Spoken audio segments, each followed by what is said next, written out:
Asan na kaya si Lynette, no? Kanina ko pa hinahanap. Uwi na ako eh. Ang tagal-tagal. Oo. Hindi na malaman kung saan nagsuot yung babaeng yun. Nasaan kaya siya? Oy, Morgana! Nakita mo ba si Lynette? Oo. Nakita ko yata pupunta ng CR dito. Masakit tatay dyan eh. Kaya pala siya matamlay, Chang. Ba't hindi nyo lang puntahan? Baka kailangan niya tulong nyo. Uy! Bakit parang... Parang iba yata nakain mo ngayon ah. Ba't ang bait-bait mo? Siyang Susan, talaga namang mabait ako. Linalabas yun ng talagang pagkademonyo. Ako nga hindi kasalanan. Sige na, puntahan niyo na po. Hindi ka na, Chang. Punta natin.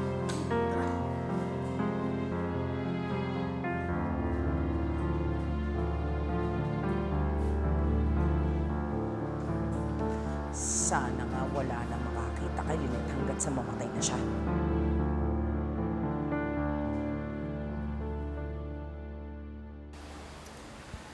Thanks for helping me. Maliit na bagay. RJ, alam mo, nakita ko si Lynette kanina. Parang masama yung pakiramdam niya eh.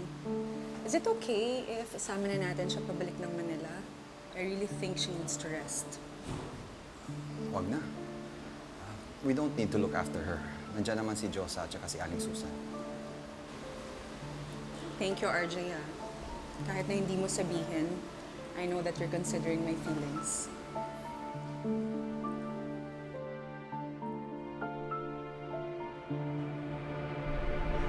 Lynette! Lynette! Lynette! Is she okay?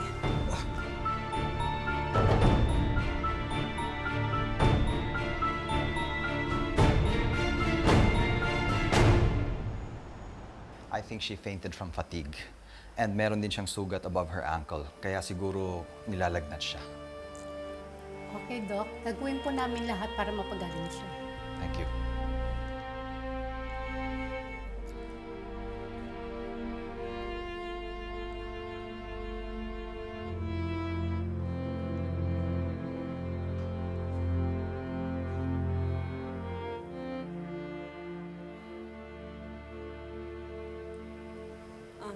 RJ, tara na. Claire, I'll just stay with her. Oh, di ba nandiyan naman si Josa at siyang Susan to look after her? Wala pa kasi si Annalyn. Baka magising si Lynette at may kailangan siya. RJ, marami namang nurses at doctors dito. Gusto ko lang masiguro na maasikaso siya ng maayos.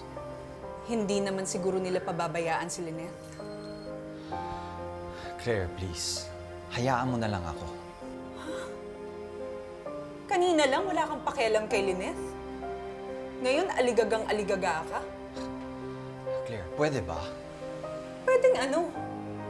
Bakit ba hindi mo maiwan-iwan si Lynette? Bakit ba ganyan ka nalang mag-alala para sa kanya? RJ, alam mo namang hindi mo kailangan gawin ang lahat ng ito. But you're doing the extra mile for her. Why? Tell me the truth. Why are you doing this?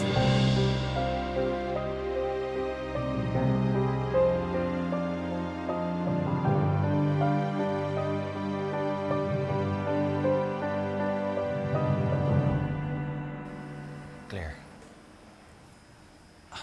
Nanay ng anak ko si Lynette. Ano na lang sasabihin ni Annalyn kapag pinabayaan ko siya? At isa pa, doktor ako. It's my job to take care of my patients. And right now, Lynette is my patient. Okay, if you say so. I'll be outside then.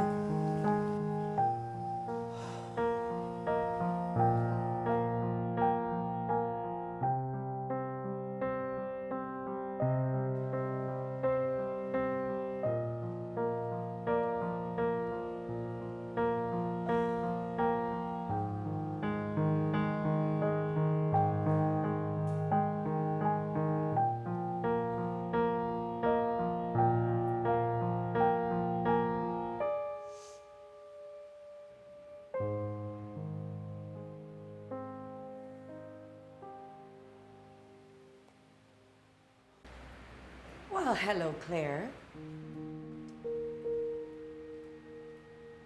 What do you need?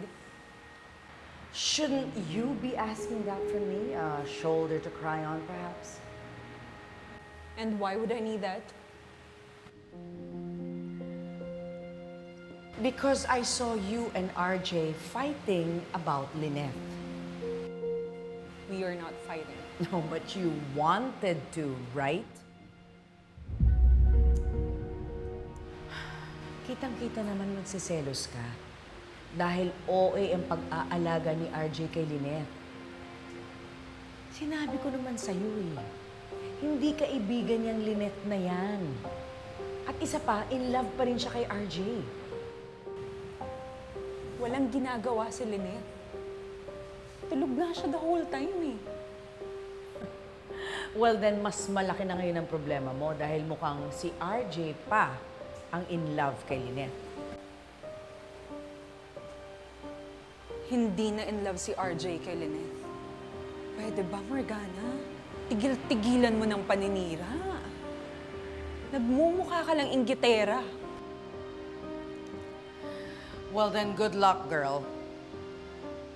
You better hope and pray na hindi na magsasama ulit si RJ at si Lynette. Kung hindi, ikaw na ang uuwing loser.